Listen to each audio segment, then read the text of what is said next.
Human Silzers neared the cowards of the stars. You call yourself sentienty, yet you cling to peace if it were a shield you believe your negotiations and treaties can protect you. But we see it for what it is fear. You are weak, pathetic, unworthy of even being our enemies. He paused, a cruel smile curling at the edges of his mouth behind him.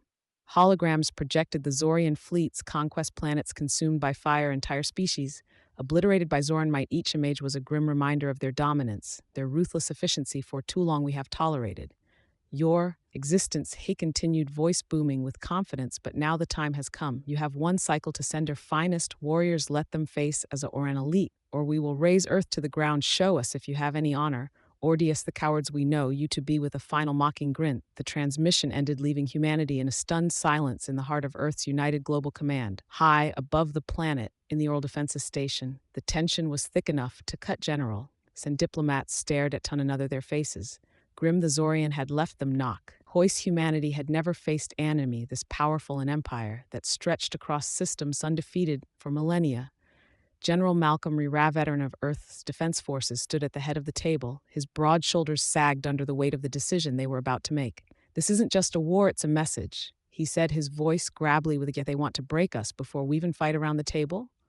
The council members shifted uncomfortably. Some whispered about diplomacy, evacuation plans, Orvansur surrender, but for a core group, surrender was not an option. From the back of the room, a deep voice spoke up. Captain Andrew Russell, leader of Squad Alpha, the most elite unit of soldiers Earth had ever trained, stepped forward. His presence commanded attention. Touring muscular, Andre represented the very best of humanity's warriors. We can't back down, Andre said firmly, his eyes sweeping the room. This is exactly what they want to see, us retreat to prove their point that we're weak. General Rear nodded, his expression resolute. You're right, Captain. We have one option. West strike at their heart. We Zenda. Message of our own. All eyes turned to Andre. His team, hand-picked from the deadliest soldiers Earth had ever produced, had been preparing for something like this for years. Humanity had known a day like this might come, and Squad Alpha had been built for it. Andre's mind flashed to his squad mates. Lieutenant Marcus Paul, his second in command, whose tactical brilliance had saved them more times than Andre could count. Sergeant Alan Graves, a hulking brand whose strength was matched only by his loyalty, and Corporal Leo Chunt, the silent lethal sniper, who rarely me. Sasho, each of them was ready for this strain, for this. Andrew spoke again, will take the fight to them. Their expect fear will give them fury in the command center. The gravity of the moment pressed down everyone. There was no cheering nor rallying cries, just a cold, hard reality of war. General Rur stood, his gaze hard.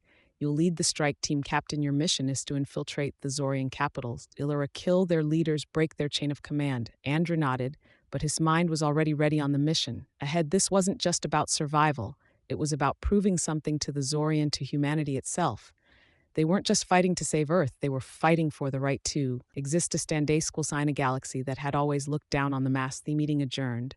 Andrew caught General Rayner's eye. We'll make them regret ever mocking us. Rayner's lips twitched into a grim smile.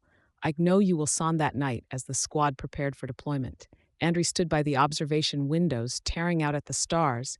Beyond the veil of darkness lay Zils, and beyond that the Zoran king who had dared to call humanity cowards. The journey through the wormhole was brief but disorienting for Squad Alpha. It was routine, but the stakes this time felt heavier. Captain Andrew Russell clenched his jaws. The wormhole's vortex spit the Malverzil's wrath, the heart of the Zorian Empire. The planet loomed large beneath the intimidating world, bathed in a sickly red glow. Its towering obsidian structures clawed at the sky, and the atmosphere itself seemed hostile, pulsing with alien energy. Lieutenant Marcus Paul adjusted the visor on his helmet.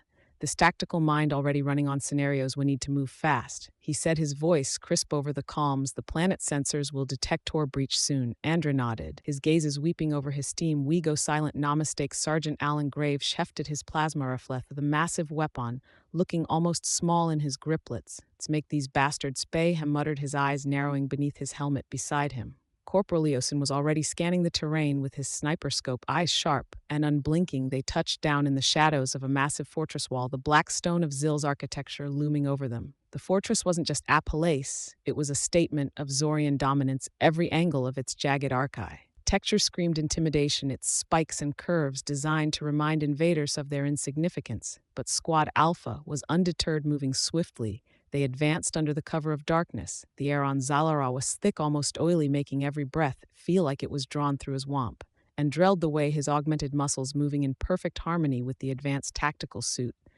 He wore the team's HUDs flickered with information, but they kept their eyes on the mission ahead. A faint hum broke through the stillness, and Andra raised a hand. Zoran patrol. 5 soldiers, their reptilian forms clad in shimmering armors, lithered around a corner, their eyes glowing a dully, allow scant the surroundings for intruders they hadn't seen the humans, yet Andra signaled the team's silent kill with practiced precision. They moved like shadows. Marcus, quick and efficient, looped behind one guard and drove a plasma dagger through its spine. Grizzly's massive hands snapped another's neck like a wig. Chunever the ghost took out 2 from a distance before the bodies hit the ground. In seconds, the patrol was down and the squad moved on without a sound.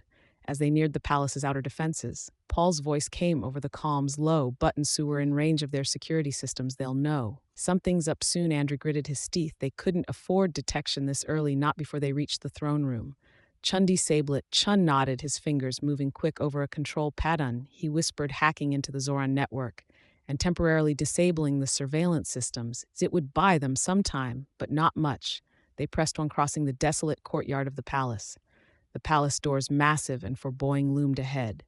Andra signaled the breach. Grizzly, ever the powerhouse, moved to plant a controlled explosive at the door's bay. Set the blast would be quick and silent, designed to get them inside without alerting the entire Zorian force.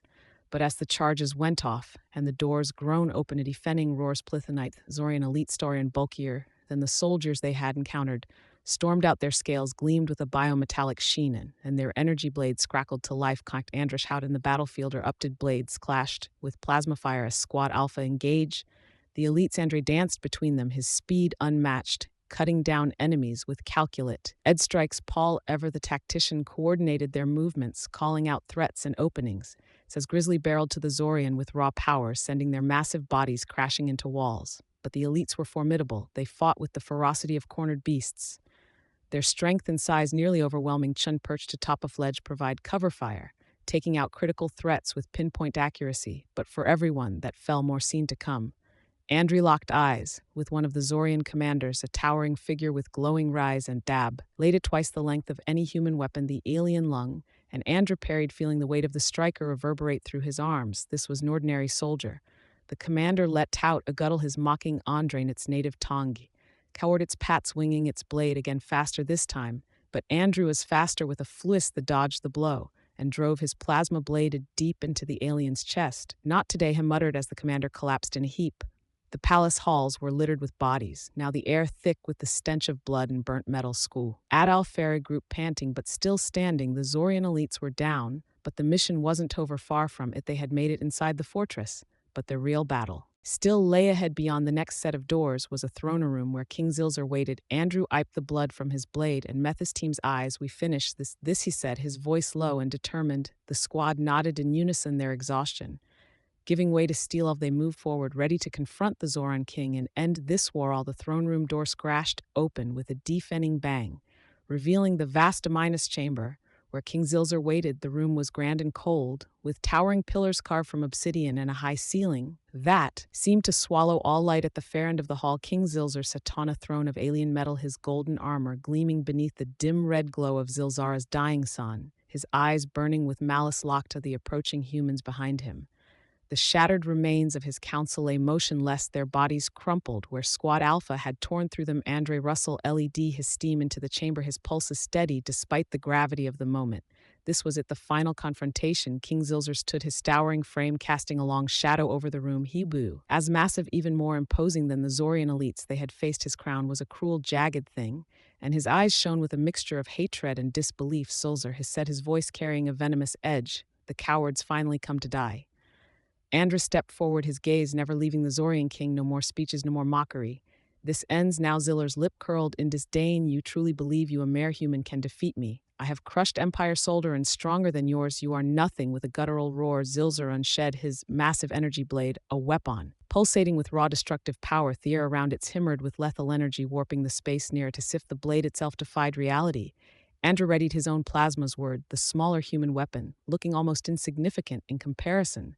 But Andre didn't waver. Zilzar lunged with terrifying speed, his blade cleaving through the air. Toward Andre, the human captain sidestepped just in time. The Zoran's weapons listened clean to a nearby pillar, shattering it into dust. Andre countered, driving his blade towards Ziller's exposed side, but the king twisted, deflecting the blow with his gauntlet. The two circled each other, their movements quick and lethal around them. Squad Alpha spread out, engaging their remaining guards that tried to protect their King Paul. And Chun moved with lethal efficiency, picking off threats with precision, while Grizzly held the line against the bulk of the Zorian reinforcements. The duel between Andre and Zilzer was fierce, each strike from the alien king, threatening to overpower Andrilzer's size and strength, made him a devastating opponent. But Andre had something the Zoran king D not speed and precision. Andre darted in and out of Ziller's reach, slashing at this armor, testing for weaknesses. You fight well for a human. Zilzer neared his tone, dripping with condescension, but it will not save you. Andre didn't answer, instead he feinted to the left, drawing Ziller's blade in that direction, then spun and drove his plasma sword deep into the alien's abdomen. Zilzer let out a bellow of pain, staggering back his golden armor. On's pristine was now scorched and cracked. You've already lost, Andre growled, watching the king falter. Zilzer roared again, this time more in fury than in pain. He swung wildly his strike. His growing desperate, Andre dodged and ducked, his focus unwavering. With one final movement, he stuck beneath Ziller's guard and slashed upwards, evering the alien weapon arm at the elbow. The king let out a howl of rage and agony, collapsing to his knees, clutching the stump where his arm had been. Andre stood over him, his chest. The aving Zillers blazed with hat red, but there was something else in them. Now fear you, you cannot do this. Zilzer gasped, his voice weak and strained. I am an invincible. Andres sheathed his blade, not anymore. Without another word, he grabbed the fallen king by his leg, dragging the massive alien across the cold floor of his own throne. Umthion's proud ruler of the Zorian, now broken and humiliated, groaned in pain, his crown fallen into the ground. With a hollow clatter, Squad Alpha moved to Andre's side. The palace nowly quiet. Ace, the last of the Zorian soldiers, lay dead around them. Grizzly kicked aside the crown, spitting on the floor. Not so tough. Now who has? Andre dragged Zilzer out into the open courtyard. The remaining Zorian forces, those two afraid to challenge Squad Alpha, watched in stunned silence. Their king, the ruler they had believed to be invincible, was nothing more than a beaten, pathetic Igor dragged through the dirt by the very species he had mocked. Let them see. Andrew muttered more to himself than to his team. Let them know what happens when they underestimate us. The Zorian didn't move. They stood frozen, their aunts' fearsome gazes now filled with disbelief and terror. Ziller's empire had crumbled in a matter of hours, and humanity had proven themselves more than worthy adversaries. Andra let goof the king's leg, leaving Zilzerling in the dirt, gasping and defeated. It's over, Andra said quietly, for your empire, as they boarded their extracti. On ship, Andra glanced back at the ruins of the Zorian capital, the broken remnants of an empire that had once threatened the entire galaxy. They had done it. Humanity had done it. The ship rose into the sky, leaving the battered world behind. Andrew, staring out at the red horizon, felt a grim satisfaction. Humanity had not only survived, they had won.